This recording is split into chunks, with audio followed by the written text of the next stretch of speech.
নিজের হাতগুলি চাবাইতে থাকবে, গ্যান্ডারির মতো চাবাইতে থাকবে। কিদা বুঝলেন? গ্যান্ডারি চিনেননি? কুৎসার। কুৎসার যেইভাবে মানুষ চাবায়, কিয়ামতের ময়দানে মানুষগুলি তার হাতগুলি সেইভাবে চাবাইতে থাকবে। কেন চাবাইবে? আফসোস, হায় রে আমি আমার সময় কি করলাম, আমার মালিক তো আমার সময় দিছে গো, আমার মালিক আমারে সময় দিছে, কিন্তু আমার সময় আমি ফেসবুকে কাটাইছি, আমার সময় আমি টাস খেলাত কাটাইছি, আমার সময় আমি ফ্রি ফায়ারে এখন কাটাইতেছি, আমার সময় বন্ধু বান্ধবের আড্ডায় খামাইতেছি, আমার সময় আমি বিভিন্ন রংবাজির মধ্যে ব্যয় করতেছি, আমার সময় বিভিন্ন নেতা খেতার পিছনে ব্যয় করতেছি, আমার সময় আকাম কুকামের পিছনে ব্যয় করতেছি। যেই আল্লাহ যেই কারণে সময় দিল, সেই সময় আমি কাজে লাগাইলাম না, এই জন্য মানুষ আফসোস করবে আর হাতের আঙ্গুলিগুলি চাবাইতে থাকবে।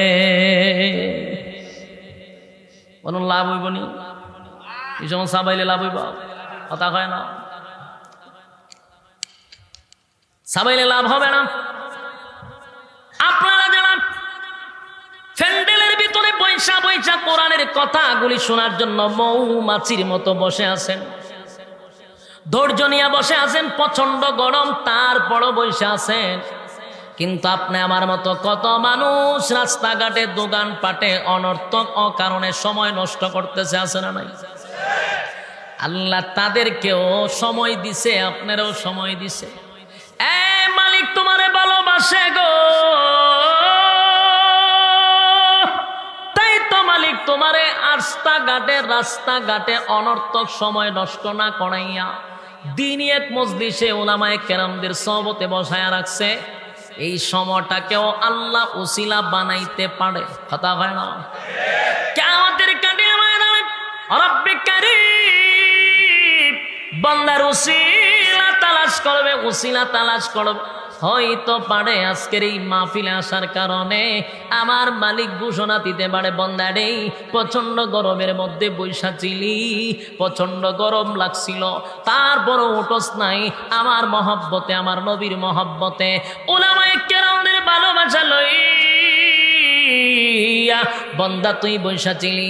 আমি আল্লাহ কুদরতি ক্যামেরার দ্বারায় ভিডিও করছিলাম, আমি আল্লাহ তোর আজকে ঘোষণা দিলাম, ওই মাহফিলে বসার কারণে তোরে চিরদিনের জন্য আমি জান্নাত দিয়া দিলাম। একটা জবান বন্ধ রাখবেন না, আল্লাহু আকবার। আরো জোরে বল আল্লাহু আকবার। ইমানের আওয়াজ দিয়ে বল আল্লাহু আকবার। রব্বে কারীম বলে বাংলাদেশ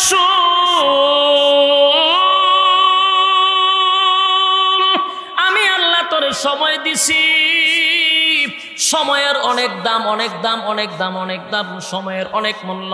ওয়াল আস, সময়ের কসম। আল্লাহ বলেন সময়ের কসম কইরা কইলাম, মানুষ তোরা ক্ষতিগ্রস্ত, ক্ষতিগ্রস্ত, ক্ষতিগ্রস্ত। যুবক ভাই, সময়ের মূল্য দিতে হবে। সময় সাল্লাম যখন 40 বছর পরে লা ইলাহা ইল্লাল্লাহ দাওয়াত দিল, বেঈমানরা এখন কয় মুহাম্মদ তো ক্ষতিগ্রস্ত হয়ে গেছে। অথচ 40 বছর পর্যন্ত রাসূলকে আল আমিন উপাধি তারা দিছে। উনার মতো ভালো মানুষ কেউ নাই, কথা তারা বলছে। যখন কইছে লা ইলাহা ইল্লাল্লাহু মুহাম্মাদুর রাসূলুল্লাহ সাল্লাল্লাহু আলাইহি ওয়াসাল্লাম, লা ইলাহা ইল্লাল্লাহ, নেই কোনো মাবুদে কাল্লা ছাড়া, মুহাম্মাদুর রাসূলুল্লাহ সাল্লাল্লাহু আলাইহি ওয়াসাল্লাম। আমি আল্লাহর বান্দা এবং রাসূল। গোটা মক্কা নগরীতে 40টা বছর আমার নবী খুব শান শওকতে ছিল, রাসূলকে আল আমিন উপাধি দিছে। রাসূলকে নিয়ে বেঈমানরা গর্ব করত। মক্কার মধ্যে এমন মানুষ আর হয় না রে, এমন ভালো মানুষ হয় না। যেই মাত্র লা ইলাহা ইল্লাল্লাহ দাওয়াত দিল, গোটা মক্কা নগরীর মানুষ আমার নবীর উপরে অপবাদ দেয় যে আব্দুল্লাহর পুত্র মুহাম্মদ ক্ষতিগ্রস্ত হয়ে গেছে। নাউজুবিল্লাহ। যুবক ভাই, ওয়াজ করে নাই 40 বছর, ভালো ছিল, ওয়াজ করছে, এখন মানুষের কাছে ক্ষতিগ্রস্ত হয়ে গেছে। আল্লাহ রাব্বুল আলামিন তার দাঁত ভাঙ্গা জবাব দেওয়ার জন্য আমার তেলাওয়াত কি তো কমপ্লিট সূরা আসর তখন নাজিল করে দেয়। আল্লাহ রাব্বুল আলামিন সূরা আসর নাজিল করিয়া ডাইরেক্ট এই কথা বলে নাই যে তোরা ক্ষতিগ্রস্ত, এই কথা বলে নাই। আল্লাহ নবীকে বলেন, পয়গম্বর এমন একটা সূরা আপনার কাছে নাজিল করলাম যেই সূরাটা একটা স্কেল, যেই সূরাটা একটা মিটার বুঝুননি, মাপ দে এটা মিটার কর। আমি এই সূরাটাকে মিটার বানাইয়া পাঠাইছি, স্কেল বানাইয়া পাঠাইছি। এই সূরা দিয়া মাপ দিলেই বোঝা যাবে কে ক্ষতিগ্রস্ত আর কে লাভবান। এখানে যারা বসা গুরুত্ব দিয়া দিলের কান লাগায়া যদি কথাগুলি মনোযোগ দিয়া শোনেন, আমি আল্লাহর কসম কোন গিচ্ছা কাহিনী আমার জীবনে আমি বলি নাই। আমার কোনো ওয়াজে আপনি ফির বুজুর্গের কোনো ঘটনা পাইতেন না। আমি কোনোদিন গিচ্ছা বলি না। যতটুক বলবো কোরআন থেকে বলবো। আলেম ওলামারা স্টেজে বসা জিগায়েন বলে হুজুরে কোনো গিচ্ছা বলছে কিনা, না কোনো গিচ্ছা নয়, কোরআন থেকে বলতেছি। আল্লাহ রাব্বুল আলামিন বলেন এই সূরাটাকে আমি একটা স্কেল বানায়া পাঠাইছি, স্কেল বানায়া পাঠাইছি, মিটার বানায়া পাঠাইছি।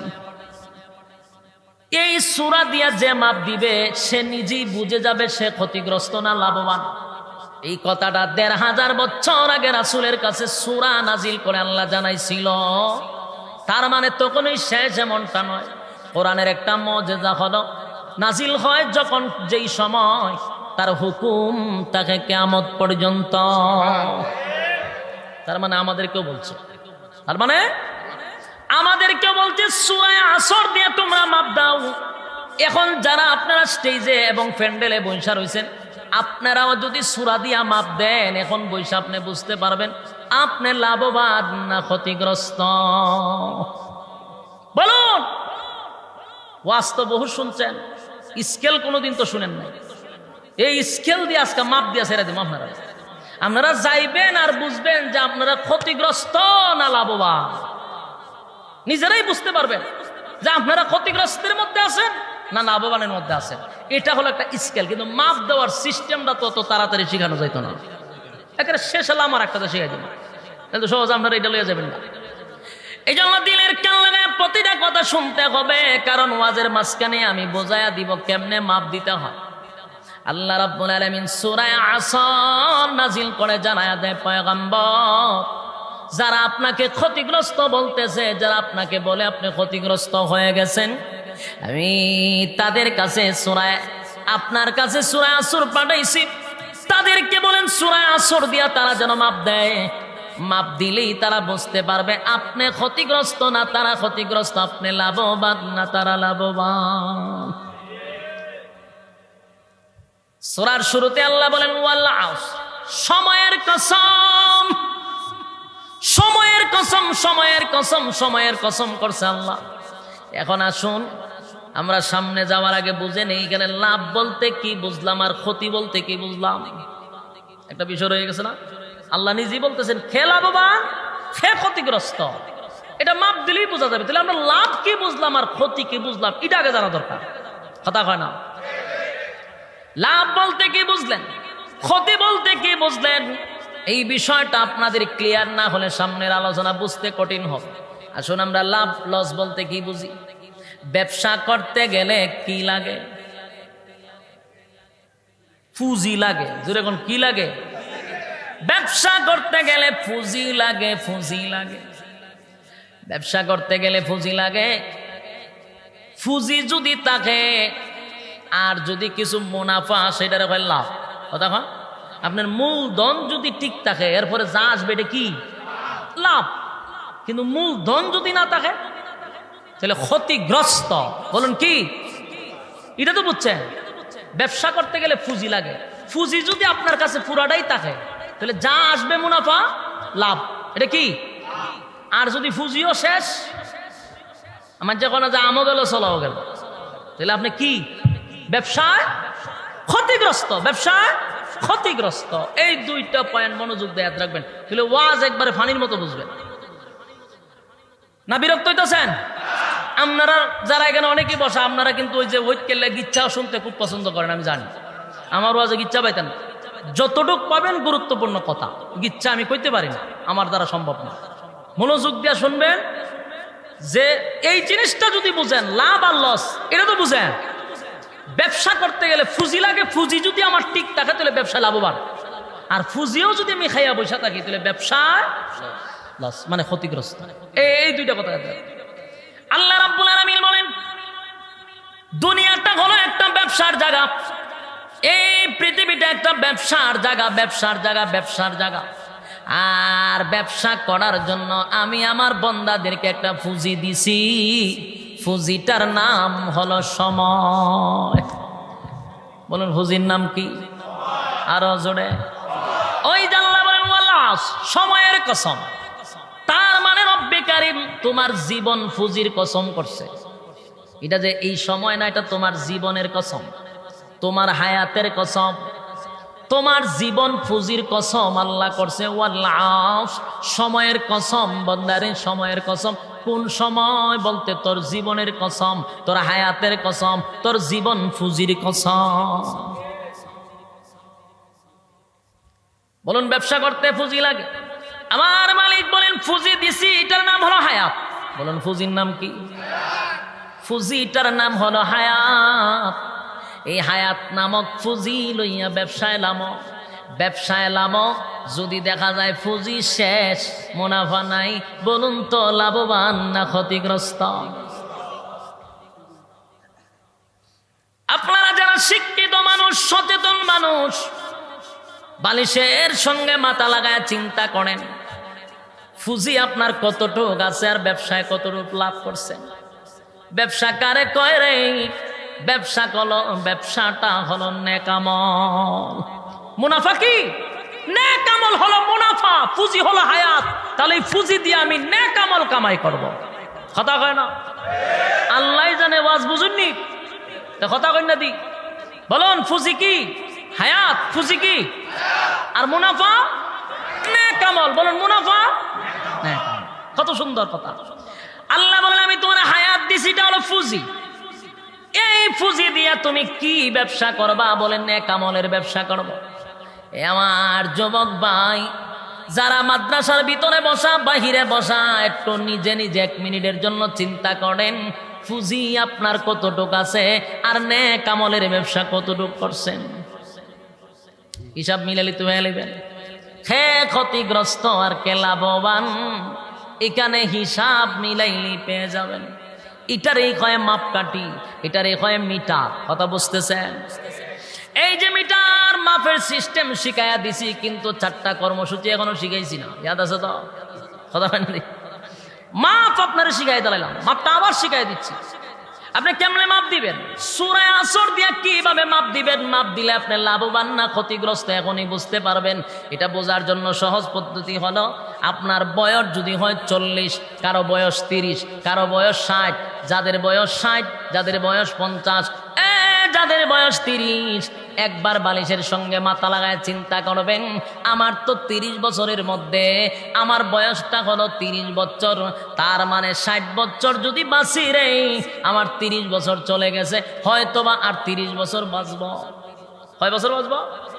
যদি হায়াত পায় তাহলে গড়ে যেভাবে আমরা বাঁচি হলো সর্বোচ্চ 60, সর্বোচ্চ 60 হলে যাদের বয়স 30 আর 80 কত দিন? 30 বছর। যাদের বয়স এখানে 40 হয়ে গেছে বাঁচবেন কত বছর? 20 বছর। যাদের 50 হয়ে গেছে 20 আর 10 বছর। আর যাদের অলরেডি 50 হয়ে গেছে গা আর 10 বছর। যাদের 60 হয়ে গেছে বাকি সব বোনাস পাইতেছেন। এখন আপনারা চিন্তা করে দেখুন, যাদের বয়স 40-50 হয়ে গেছে, যাদের বয়স আমাদের 30 হয়ে গেছে, দেখুন তো আপনার 50%-এর উপরে পুঁজি কিন্তু শেষ। পুঁজি কথা কয় না? 50% কি? পুঁজি শেষ। যুবক ভাই, 50% পুঁজি শেষ। এখন ঘুমাইয়া ঘুমাইয়া তুমি চিন্তা করে দেখো গো, 50% পুঁজি আমার শেষ হয়ে গেল। আমি আমার পুঁজি তো শেষ, কিন্তু মুনাফা কতটুক পাইলাম, আমি ব্যবসায় কতটুকু লাভবান হইলাম, ঘুমাইয়া ঘুমাইয়া যদি চিন্তা করি, তাহলে আমরা কে ক্ষতিগ্রস্ত আর কে লাভবান বলুন? আর এর চেয়ে বেশি সহজ হইতে পারে? বোঝার আর বাকি রয়েছে? কে লাভবান কে ক্ষতিগ্রস্ত স্কেল দিয়া মাপ দিলে বোঝা যায়। আমি সূরা আসর দিয়া যদি মাপ দেই, আমার পুঁজি গেল কতটুক, মুনাফা রইল কতটুক, তাহলে বোঝা যায় আমি ক্ষতিগ্রস্ত না লাভবান। আল্লাহর নবীকে বলেন, আব্দুল্লাহর পুত্র মুহাম্মদ ক্ষতিগ্রস্ত হয়ে গেছে, ধ্বংস হয়ে গেছে। রব্বে কারীম বলেন, হাবিব আপনি ক্ষতিগ্রস্ত হন নাই। তাদেরকে বলেন সূরা আসর দিয়া মাপ দিতে। তারা মাপ দেওয়ার সাথে সাথে কে ক্ষতিগ্রস্ত আর কে লাভবান তারা নিজেরাই বুঝবে। যেমন আপনারা বুঝতেছেন, কিছু বুঝছেননি। সহজের থেকে সহজ বিষয় যদি না বুঝেন, আপনার ওয়াজ শোনার দরকার নাই, বাড়ি গিয়া ঘুমান। এত সহজ জিনিসটা যদি না বুঝেন, আমার বয়স যদি হয় 30, তাহলে আমার তো সব শেষ করে নিলাম। খাম কো খাম, দিনের খাম রাত্রের খাম, কোনো খামকে আমরা বাদ রাখছি। তাহলে এখন আমরা ব্যবসা কিতা করছি, পুঁজি তো সব শেষ করে লাইছি। তাহলে নেক আমলের পুঁজি, নেক আমলের জন্য আল্লাহ বলছেন ব্যবসার জন্য দিছি পুঁজি, আর মুনাফা হইল নেক আমল। নেক আমল কতটুকু পাইলাম? সব তো আখাম কুখামে শেষ করে নিলাম পুঁজি। তাহলে তুমি লাভবান না ক্ষতিগ্রস্ত? এই জন্য আল্লাহ বলেন, ইন্নাল ইনসানা লাফি খুসর, পৃথিবীর সব ক্ষতিগ্রস্ত। 4 কাজ যারা করবে তারা ক্ষতিগ্রস্ত না। 4টা বিষয় জানার দরকার আছে নি? আর যুবক ভাই, দিলের কান লাগাইয়া কথাগুলি শুনবেন। আল্লাহ বলেন সময়ের কসম, সময়ের কসম। তাহলে সময় কি বুঝলাম? আমাদের হায়াত। এই সময়ের এত দাম, এত দাম, এত দাম। সময় হারাইয়া যখন আমরা শেষ হয়ে যাব, সময়ের শেষ প্রান্তে চলে যাব, সেটাকে বলা হয় মৃত্যু। সময় শেষ হলে কি হয়? সময় যখন আপনি আমার শেষ হয়ে যাবে, এটাকে বলা হয় মৃত্যু। আর মৃত্যু যদি চলে আসে, পুনরায় আবার আল্লাহ আমাদেরকে দাঁড় করাবে। সেদিন এই সময়ের জন্য আপনি আমি আফসোস ছাড়ার কিছু থাকবে না। আমরা সময়টারে অবহেলা করি। আল্লাহর নবী বলেন, দুনিয়া হোক পরকাল হোক, দুনিয়া হোক পরকাল হোক, যে যে লাইনে সময়ের মূল্যায়ন করবে সে তত ওই দিকে ডেভেলপ হবে। আপনি যদি দুনিয়ার দিকে সময়ের মূল্যায়ন করেন, তাহলে দুনিয়ার দিকে আপনি অনেক আগায় যাবেন। আপনি যদি পরকালের দিকে সময়ের মেহনত করেন, পরকালের দিকে আপনি অনেক আগায়া যাবেন। আমরা বাংলাদেশ থেকে অন্যান্য দেশ আগায়া না ভিসায়া? আমরা তো ভিসায়া কেড়ে। গোটা পৃথিবীর মধ্যে সবচেয়ে অলস যদি থাকে, এটা হলো বাংলাদেশ। কথা হয় না? এই জন্য আমরা সবচেয়ে বেশি ভিসায়া। যদি আমরা একটু সাবা মারি যে আমরা সিঙ্গাপুরের মতো হয়ে গেছি, এটা হলো সাবাবাজি। কিন্তু প্রকৃত কথা হলো আমরা অনেক পিছায় আছি। তার একটাই কারণ, আমরা সবচেয়ে বেশি অলস। আমরা সময়ের মূল্য দেই না। কথা হয় না? আমার বাড়ির সামনে দিয়ে হইলো রেল লাইন। রেল চিনুননি? ট্রেনের রাস্তা। ছোটবেলা আমরা যখন মাদ্রাসায় যাইতাম, তখন ট্রেন আসার কত হইলো সকাল 6টায়। আমরা বুড়েগে স্টেশনে দাঁড়ায় থাকতাম। দাঁড়ায় থাকতে থাকতে টিটিরে জিগেতাম, ট্রেন কোন সময় পাবো? কইতারি না। 7টা বাজে, ভাই কোন সময় পাবো? কখনো জানি না। এই করতে করতে ওই ট্রেনে তো 9টার সময়, কোনোদিন এই ট্রেনে তো 10টার সময়, দুপুরে 2টার সময় যে ট্রেন আসার কথা, ইডা আইতে গিয়ে ওই আসর আজানের সময়। তার মানে বোঝা গেল সময়ের 4 বছর কোনো মূল্য আমার কাছে নাই। আমরা জানি আমেরিকা, ইউরোপ কান্ট্রিতে বেশি দূর যাওয়ার লাগতো না। মালয়েশিয়া যান, সিঙ্গাপুর যান, গাড়ি যদি কয় 9টার সময় আসবো, 9টা 1 মিনিট হইলে এর চাকরি শেষ। ঠিক বাড়ির দিয়া হইবেন না দরজা লাগাইয়া। এটার নাম ময়মনসিং। গুতা দিলে গিয়ার পরে কথা কয়। ময়মনসিং এর মানুষ মারাত্মক। আজকে ক্ষেত কুতানে দিলে 3 দিন পরে আপনারা হাসি দেন, এটাও জানি আমি। গুতা দেওয়ান লাগে কে রে? ঠিকঠাক হইতে কি অসুবিধা হয়? হ্যাঁ, 9টার সময় গাড়ি আসার কথা, যদি 9টা 1 মিনিট হয় তাহলে চাকরি শেষ। আর আমরা বাংলাদেশের 9টার গাড়ি 4টার সময়, কোনো অসুবিধা নাই। আস্তে আস্তে তাহলে সময়ের মূল্য আসেনি, আমরা ডেভেলপ কেমনে? এই জন্য সবচেয়ে বেশি পিছায় আমরা আছি। আর যত সাবাবাজি আছে আমরার কাছে আছে। আমরার দেশে আমেরিকা হারিয়ে গেছে, এটা হলো সাবাবাজি।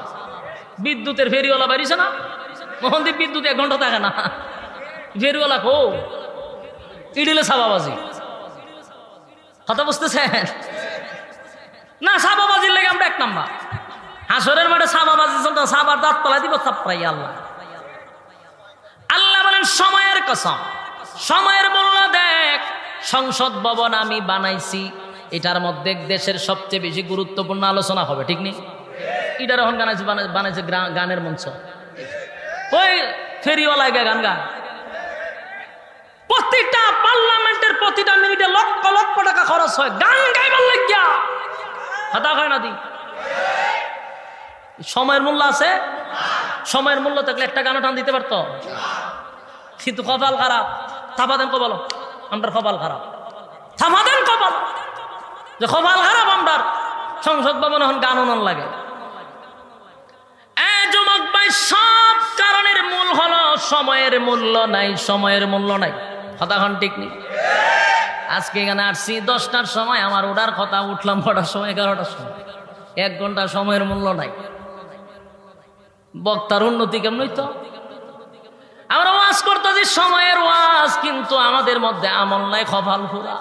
বাস্তব না বাস্তব? আজকে তো কমিটির দোষ, এমন আছে বক্তারও দোষ হয়। বক্তা খাইতেছি, হ্যাঁ রাস্তায় আছে, হেতে কইতে কইতে দেখা যায় কমিটি 3 বক্তা শেষ করছে, বক্তার খবর নাই। তাহলে ওয়াজ কইতে যাইতো। বাস্তব না বাস্তব? সময়ের মূল্য দিতে হবে, সময়ের মূল্য দিতে হবে, সময়ের মূল্য।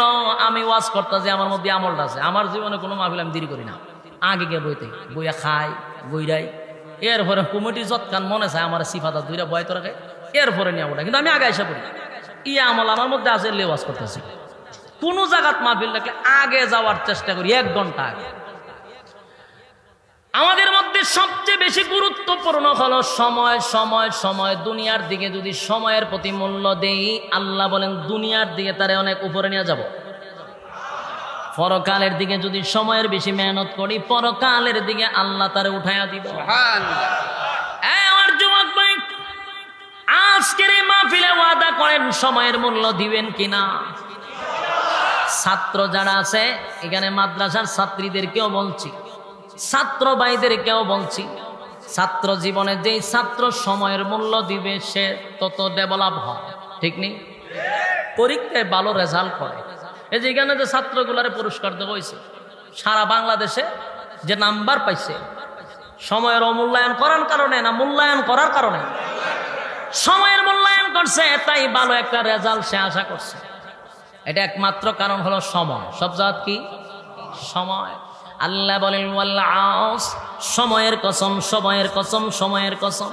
বান্দারে সময়ের মূল্যায়ন কর। আর এটা যে কসম করছে সাধারণ কোন সময় নয় গো, এটা হলো তোমার হায়াতের সময়, ঠিক? হায়াতের সময়। আমার একটা গজল গাইছিলাম, শুনছেন না আপনারা? এই হায়াতের গজল, হায়াতের দিন গজল শুনছেন না? এই গজলটা শুনলে আর ওয়াজ করার লাগে না তো, এটা পুরাটাই একটা ওয়াজ। আমি শুধু আপনাদেরকে 2টা কলি শোনাচ্ছি, এটাও সময়ের গজল, সময়ের আলোচনা। কথা বুঝতেছেন আমার? হায়াতের দিন ফুরিয়ে যায়, বন্ধু তোমার নেই তো ভাবনা,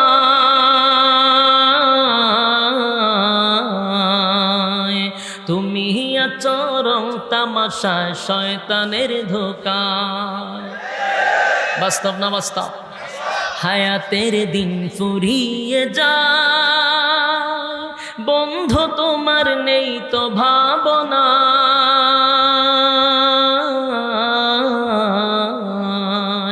তুমি আচরণ তামাশা শয়তানের ধোঁকায়, তুমি আচরণ তামাশা শয়তানের ধোঁকায়। ক্ষমা পাবে অনুতাপে অনুসূচনায়, হায়াতের দিন ফুরিয়ে যায়। বাস্তব না বাস্তব? এই কথাগুলি কবি তার ভাষায় সুন্দর করে বুঝাইছেন যে আমি আর তুমি রং তামাশায় আছি, সময় কি তেমনি রয়েছে? কথা কয় না, সময় তাইমা রয়েছে। এখানে পয়সা রয়েছেন, সময় কি তাইমা রয়েছে? আমি একটা এক্সাম্পল দিলে সহজে বুঝতে পারবেন। আপনার এই গ্রামের নাম কি? রাইমনিক। বাপরে বাপ, রাইমনিক। এই গ্রামের একজন লোকরে যদি আমি টান দিয়ে গাড়িতে তুলি, আর ড্রাইভাররা যদি হয়ে গাড়ি সার, ড্রাইভারে দিল গাড়ি সেরা, আর আপনার গ্রামের লোক জানালা খুললা বলতেছে ভাই আমার নেন কোথায়, আমি যাব না। হ্যাঁ, তার চিল্লাইতেছে আমি যাব না, যাব না।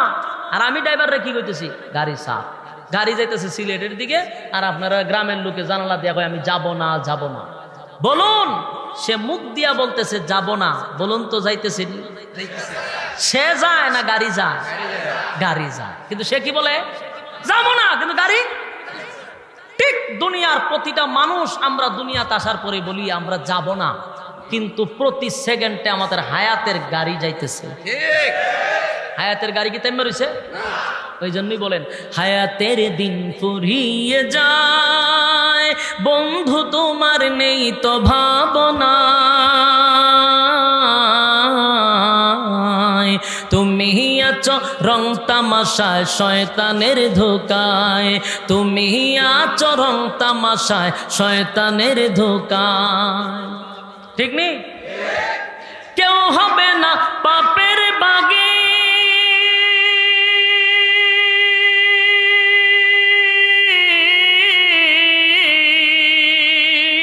বাচ্চা যাদের আপন মসজিদের খাটিয়ায় নিয়ে করবে তোমায় দাফন রে, করবে তোমায় দাফন।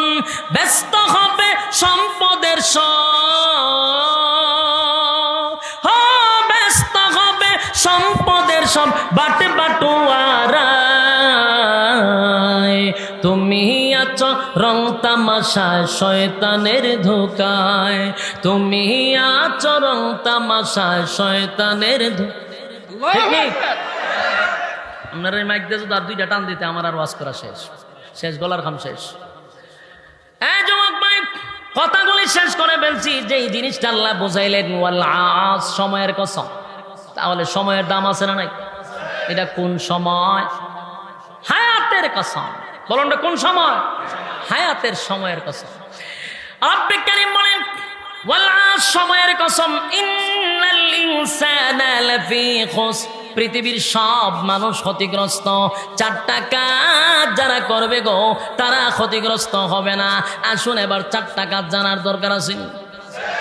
এক নাম্বার আল্লাহ বলেন ইন্নাল ইনসানা লাফি খুসর, আল্লাহ বলেন ক্ষতিগ্রস্ত ইল্লাল্লাযীনা আমানু ওয়া আমিলুস সালিহাতি ওয়া তাওয়াসাউ বিল হাক্কি ওয়া তাওয়াসাউ বিস সাবর। রব্বুল কারীম বলেন চার কাজ যারা করবে তারা ক্ষতিগ্রস্ত হবে না, ক্ষতিগ্রস্ত হবে না। চারটা কাজ দিলে একেবারে মনে সেভ করে রাখতে হবে, কারণ এটা হলো আমাদের ক্ষতিগ্রস্ত থেকে বাঁচার একটাই উপায়। বলুন কয়টা? চারটা কর্মসূচি। হ্যাঁ, চারটা কর্মসূচি শোনার দরকার আছে না নাই? রব্বুল কারীম বলেন চার কাজ যারা বলেন তারা ক্ষতিগ্রস্ত হবে না, চার কাজ যারা করবে না তারা নির্ঘাত ক্ষতিগ্রস্ত হয়ে যাবে। রব্বুল কারীম বলেন প্রথম নাম্বার হলো ঈমান। প্রথম নাম্বার কি? ঈমান। প্রথম নাম্বার হলো ঈমান। ঈমান আনবো কার উপরে? আরো জোরে লা ইলাহা ইল্লাল্লাহ, লা ইলাহা ইল্লাল্লাহ, লা ইলাহা।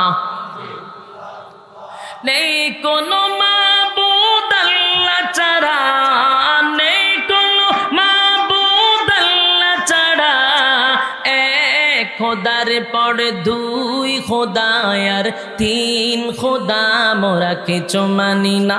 বলো লা ইলাহা, জোড়ে লা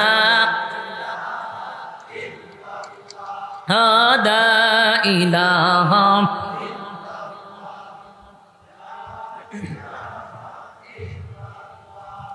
লা ইলাহা ইল্লাল্লাহ মুহাম্মাদুর রাসূলুল্লাহ সাল্লাল্লাহু আলাইহি ওয়াসাল্লাম।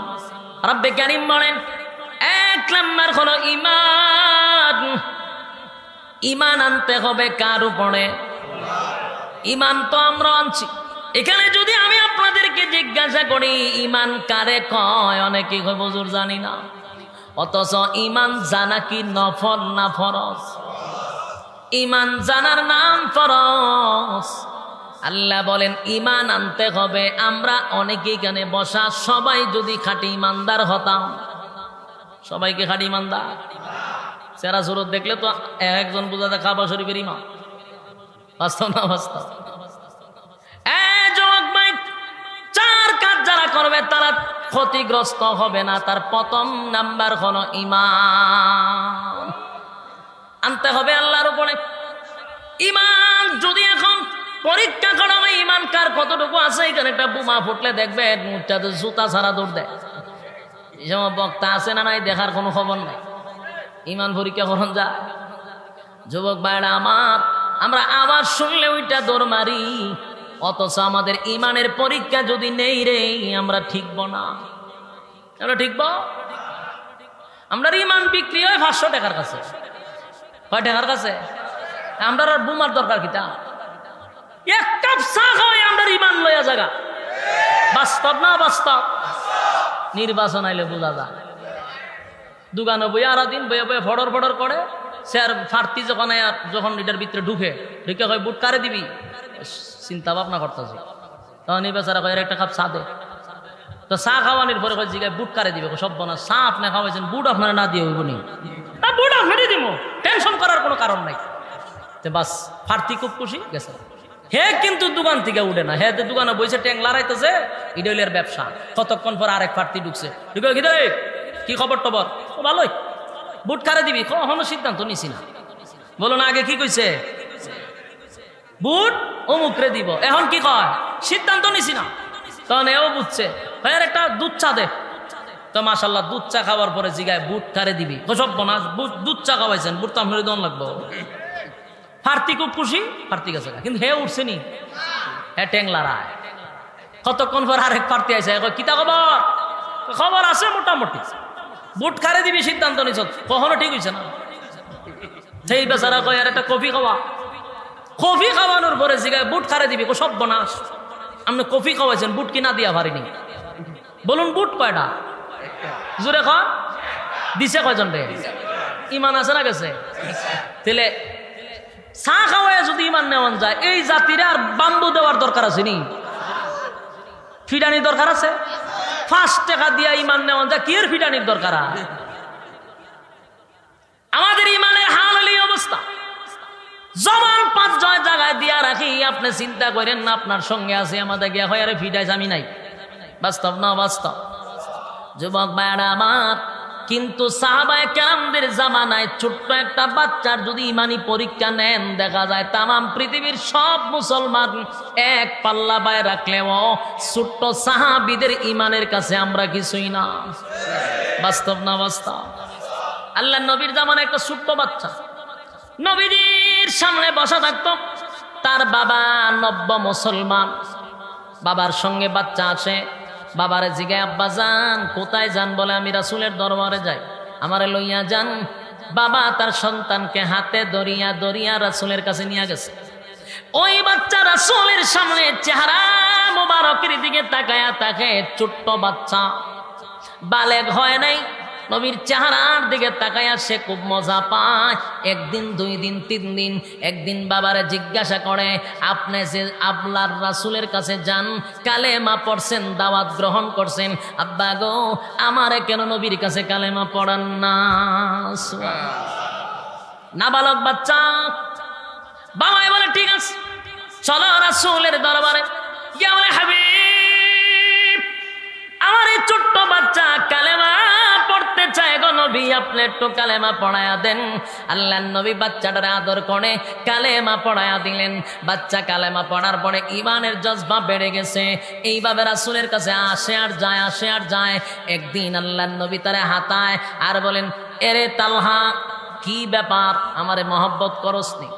ওই হুজুর আপনারে মহব্বত করি, কতটুক করস? আপনার জন্য জীবন দিতে প্রস্তুত। সুবহানাল্লাহ। নবী ছোট বাচ্চার সঙ্গে ডং করতেছে। এবার রাসূল বলেন, তুই কি আমার অন্তর থেকে ভালোবাসস? বলে, হুজুর আপনার জন্য জীবন দিতে প্রস্তুত। আল্লাহর নবী তার একটা তরবারি হাতে দিছে, দিয়া কয়, ওই যে এটা কেডা? ওইটা আমার আব্বা। যা গেছাইস করে দে। যেই মাত্র নবী কথা বলছে, বাচ্চাটা তরবারিটা হাতে লইয়া নিজের বাবার দিকে দৌড়াইয়া গেছে। বাবা দেখছে, কি রে ঘটনা কি? আমার ভূতের দিক লক্ষণ বানান, হেতে আর জাগাত বেরিয়েছে, ওইটা দূর মারছে। কারণ যেইভাবে আইতাছে যদি মাইরা দেয়, বাবা ওইটা দৌড় মারছে। ছেলে বাবার পিছন দিয়া তরবারি লইয়া দৌড়ায়। আল্লাহর নবী বলেন, তালহা দাঁড়া, আমি দুনিয়ায় আসি নাই বাবা সন্তানের মধ্যে ঝগড়া লাগানোর জন্য রে। আমি শুধু তোর ইমানটা পরীক্ষা করলাম। এত ছোট বাচ্চা, তোর ইমানের এত স্পিরিট, আমি অবাক হয়ে গেলাম। রাসূল তারে জড়ায় দইরা চুমু দেয়, আদর করে আর বলে, তালহা রে, তুই আমার অনেক ভালোবাসিস। সুবহানাল্লাহ। দিন যায় রাত যায়, প্রতিদিন বাবার সঙ্গে মসজিদে নববীর মধ্যে আসে। বাবা যখন নামাজ পড়তে আসে, বাচ্চাটাও বাবার সঙ্গে নামাজ পড়তে আসে। হঠাৎ করিয়া একদিন গভীর রাত্রে সন্তানটার প্রচন্ড জ্বর উঠছে, অসুস্থ হয়ে গেছে। এত অসুস্থ হয়েছে যেন জ্বরে কাতরানো শুরু করছে। মার বাবা দুজনের ঘুম নাই, একটা মাত্র সন্তান, এত প্রচন্ড জ্বর। সন্তানটা অসুস্থ হইয়া মার কাছে গিয়া বলে, মা গো, আমার দিলের সাক্ষী দে গো মা, পৃথিবীর জমিনে আর বেশিক্ষণ বাঁচব না গো মা। আমার মনে হয় আমি আর এই জমিনে বেশিক্ষণ টিকব না। তাই মা গো, একটা নসিহত আমি করে যাই। মা সন্তানের দিকে তাকাইয়া চোখের পানিগুলো ছেড়ে দিয়া কান্দে আর বলে, বাবারে, একটা মাত্র সন্তান, এমন কি কথা বললি? বেশি দিন বাঁচবি না মানে? বলে, মা গো, আমার দিলের সাক্ষী দেয় আমি আর জমিনে থাকবো না। তবে একটা নসিহত করে যাই গো মা, আমি যদি আজকে রাত্রি মারা যাই, আমি যদি আজকে মারা যাই গো মা, আমার মরণের খবর আমার রাসূলের কাছে জানাইবা না। রাত্রের বেলায় আমারে গোসল করাইয়া জানাজা পড়াইয়া দাফন কাফন করে দিবা। আমার এই মৃত্যুর খবর যেন আমার রাসূল না শুনতে পারে। মার বাপ দুজনের সহ্য হয়ে গেল। এই ছোট্ট সন্তান তো নবীর জন্য জীবন দিতে প্রস্তুত, কিন্তু আশ্চর্যের বিষয় হলো, নসিহত তো ভিন্ন ধরনের নসিহত। নসিহত করে যায়, আমি যদি রাত্রের বেলায় মারা যাই, আমার নবীরে খবর দিবা না। বাবা তার মাথায় হাত দিয়া বলে, বাবা রে, আমি জানি আমার নবীরে তুই আমার চেয়ে বেশি ভালোবাসস। এত মহব্বত আর এত ভালোবাসা লইয়া কেমনে রে বাবা এমন নসিহতটা করলি? তোর কি আমার নবীর জন্য মায়া হয় না? ছোট বাচ্চা কি জবাব দিছে, এ যুবক ভাই,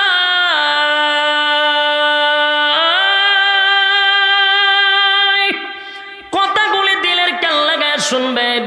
ছোট্ট নাবালক বাচ্চা উত্তর দিছে, বাবা গো, আমি আমার নবীরে কলিজাটা দিয়া ভালোবাসি। আমি আমার জীবনের চাইতো বেশি আমার নবীরে ভালোবাসি গো বাবা। কিন্তু আমি নসিহত কেন করলাম? গভীর রাত, যদি আমি দুনিয়ার থেকে এখন বিদায় হয়ে যাই, আর আমার নবী যদি খবর পায় আমি দুনিয়ার থেকে বিদায় হয়ে গেছি, আমার নবী পাগল পাগল পাগল পাগল হইয়া দৌড়ায় আসবে আমার চেহারা দেখার জন্য, আমার দাফন কাপড় করার জন্য নবী রাত্রে দৌড়ায় আসবে। আগো বাবা, আমি একটা জিনিস খেয়াল করেছি, আমার বাড়ির থেকে রাসূলের হুজুরা পর্যন্ত প্রায় 3 কিলোমিটার। এই 3 কিলোমিটার দূরত্ব। অনেক মুনাফিকের বাড়ি রয়েছে রাস্তাঘাটে, অনেক ইহুদিদের বাড়ি রাস্তাঘাটে। গভীর রাত্রে যদি আমার নবী আসে গো, বেঈমানরা আমার নবীর উপরে আঘাত করবে, নবীরে রক্তাক্ত করবে। কিয়ামতের ময়দানে আমার আল্লাহ যদি জিজ্ঞাসা করে, তালহা রে, তোর জানাজা পড়তে আইসে আমার নবীর শরীরের রক্ত জড়াইছে, আমি কি জবাব দিব? এই জন্য আমার নবীকে আপনারা রাত্রের বেলা জানাবেন না, জানাজা পড়ায়া দিবেন। কথাটা বলতে দেরি, কিছুক্ষণের ভিতরেই তালহা দুনিয়ার থেকে চিরবিদায় হয়ে গেছে। আমার যুবক ভাই, মুরব্বীরা দিলের কান লাগায় শোনেন, ঈমান কারে কয় গো, ঈমান কারে কয়, ঈমান কারে কয়? নাবালক বাচ্চার ঈমানের পাওয়া। দুনিয়ার থেকে বিদায় হয়ে গেল, নসিহত অনুযায়ী মা বাবা চোখের পানি ছেড়ে দিয়া একটা মাত্র সন্তান, সাধারণ কোন সন্তান নয়, নবী যারে ভালোবাসত এমন একজন সাহাবী, বাবা তার সন্তান রে নিজের হাতে গোসল করাইছে। একটা বাবার জন্য এর থেকে বেশি কষ্ট নাই গো। সন্তানের লাশ বাবার কাঁধে, এর থেকে কষ্ট একটা বাবার আর কি হতে পারে? সন্তানের লাশটারে গোসল করাইলো, কাপন দাপন পড়াইলো, জানাজা পড়াইলো, সন্তানের নসিহত অনুযায়ী তারে দাফন করে দিল। বাবা কাঁদতে কাঁদতে বেহুশ হয়ে যায়। এবার ফজরের আজান দিছে। আল্লাহর পয়গম্বরের মুয়াজ্জিন বেলাল যখন আজান দেয়, বাবা দৌড়াইয়া মসজিদে যায় নামাজের জন্য। ফজরের জামাতে যখন দাঁড়াইছে, নামাজ শেষ। প্রতিদিন নামাজ শেষ হওয়ার পরে বাবার সন্তান নবীর সঙ্গে সাক্ষাৎ করে বাড়িতে যাইতো। আজকে নবী তাকায়া দেখে তার বাবা নামাজ শেষে একা একা দাঁড়াইয়া চোখের পানিগুলো ছেড়ে দিয়া কাঁদতেছে। আল্লাহ নবী ডাক দিয়া বলেন, আরে বড়া,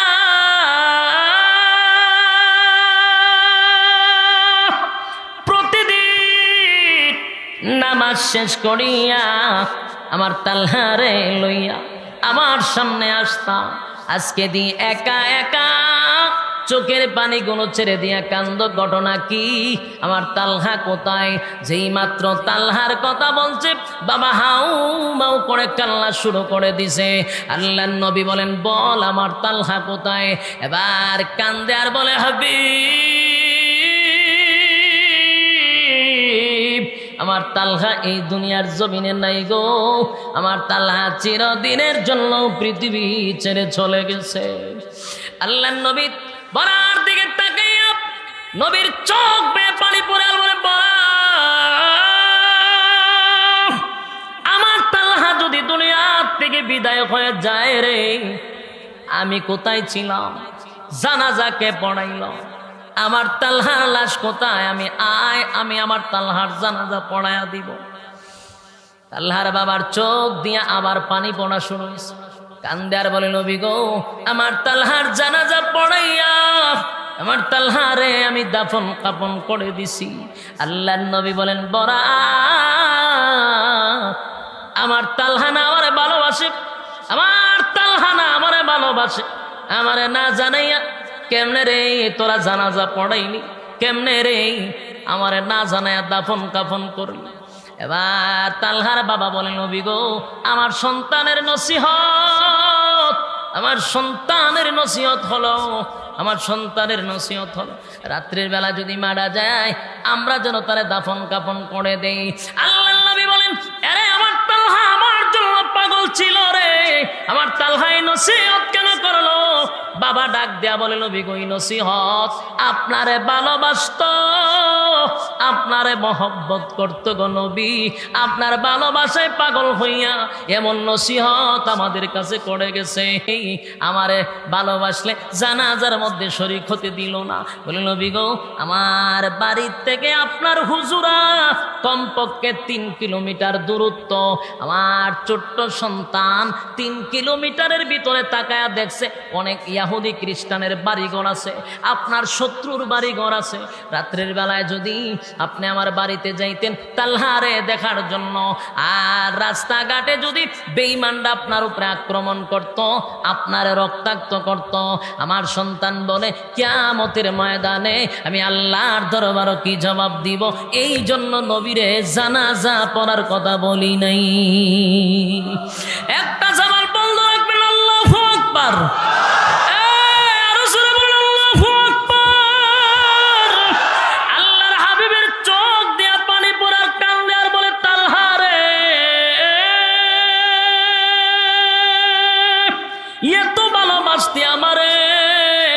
এত ভালোবাসতি আল্লাহর নবীর দাড়ি মোবারক ভিজে ভিজে পানি পড়ে, দৌড়াইয়া বলে আয় আমার তালহার কবর জিয়ারত করব।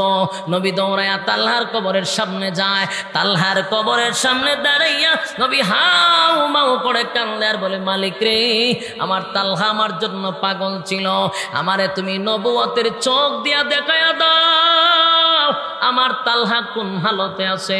আল্লাহর নবীকে নবুয়তের চোখ দিয়া দেখায়া দেয়, নবী তাকায়া দেখে তালহা জান্নাতের ভিতরে আনন্দে আরামে এসে হাঁটতেছে। সুবহান। নবীজি মুস্কি হাসি দিলেন, মুস্কি হাসি দিয়ে বলে আমার তালহা জান্নাতে বড় আরামায়েশে আছে। নবীজি বলেন সাহাবীরা শুন, আমার এই তালহা সাধারণ কোনো সাহাবী না, জান্নাতি একজন সাহাবী। আমার প্রতি তার কত মায়া, ইমানের পাওয়ার তার কতটুক, নাবালক বাচ্চা ইমানের পরীক্ষায় উত্তীর্ণ হয়ে আল্লাহর তরি জান্নাতে চলে গেছে। আরে যুবক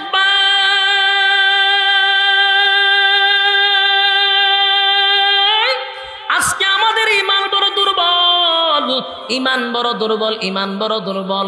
এই জন্য আল্লাহ ইমানের প্রতি গুরুত্ব দিয়া বলছেন যদি জান্নাতে যেতে চাস আর যদি ক্ষতির থেকে বাঁচতে চাস, 1 নাম্বার হলো ইমান। বরং 1 নাম্বার কি? ইমান। সাহাবীদের মতো ইমান হতে হবে, আমাদের মতো ইমান হলে চলবে না, সাহাবীদের মতো ইমান করতে হবে। 1 নাম্বার হলো ইমান, 1 নাম্বার হলো ইমান। ইল্লাল্লাযীনা আমানু ওয়া আমিলুস সালিহাতি ওয়া তাওয়াসাউ বিল হাক্কি ওয়া তাওয়াসাউ বিল হাক্কি ওয়া তাওয়াসাউ বিস সাবর। আল্লাহ বলে 1 নাম্বার হলো ইমান। 2 নাম্বার হলো বান্দার এই নেক আমল। 2 নাম্বার কি? নেক আমল। 2 নাম্বার নেক আমল বান্দা। 3 নাম্বার হলো হক কথা। বলুন 3 নাম্বার কি? আরো জোরে। হক কথা তিতা না মিডা? কথা কন্যা দি হক কথা তিতা। আসমানের উপরের ওয়াজ, জমিনের নিচের ওয়াজ করলে বক্তা বালা, মাঝখানের ওয়াজ করলে হয় বক্তা তো রাজনীতি করে। বাস্তব না বাস্তব? এই জন্য আল্লাহ বলেন খালি আসমানের উপরের ওয়াজ আর জমিনের ওয়াজ কইরা রুডি পাইবা কিন্তু জান্নাত পাইবা না। জান্নাত পাইতে গেলে আল্লাহ নিজে বলছেন হক কথা কও। কথা কয় না? হক কথা কইতে গেলে আমাদের সমাজে হয় এই বক্তা পলিটিক্স বক্তা, রাজনীতি করে। আল্লাহ রাব্বুল আলামিন বলেন 1 নাম্বার হলো ঈমান, 2 নাম্বার হলো নেক আমল, 3 নাম্বার হলো হক কথা। হক কথা বলতে হবে, হকের উপরে থাকতে হবে। কথা হয় না? তারপরে আল্লাহ বলেন 4 নাম্বার হলো ধৈর্য। 4 নাম্বার কি? সবর করতে হবে। তাহলে এবার আসুন 4টা কর্মসূচি আমার আল্লাহ দিছে। কয়টা কসম? কসম কয়টা? কর্মসূচি কয়টা? যুবক ভাই, সময়ের কসম করে আল্লাহ বলেন ইন্নাল ইনসানা লাফি খুসর। আল্লাহ বলেন পৃথিবীর সব মানুষ ক্ষতিগ্রস্ত, 4টা কাজ যারা করবে তারা ক্ষতিগ্রস্ত নয়। এর মধ্যে 1 নাম্বার হলো যারা ঈমান আনবে, যারা নেক আমল করবে, যারা হক কথা বলবে, যারা ধৈর্যের সাথে কাজ করবে। 4টা কাজ কারা কারা করবে একটু হাত তুলে দেখায়া দেই।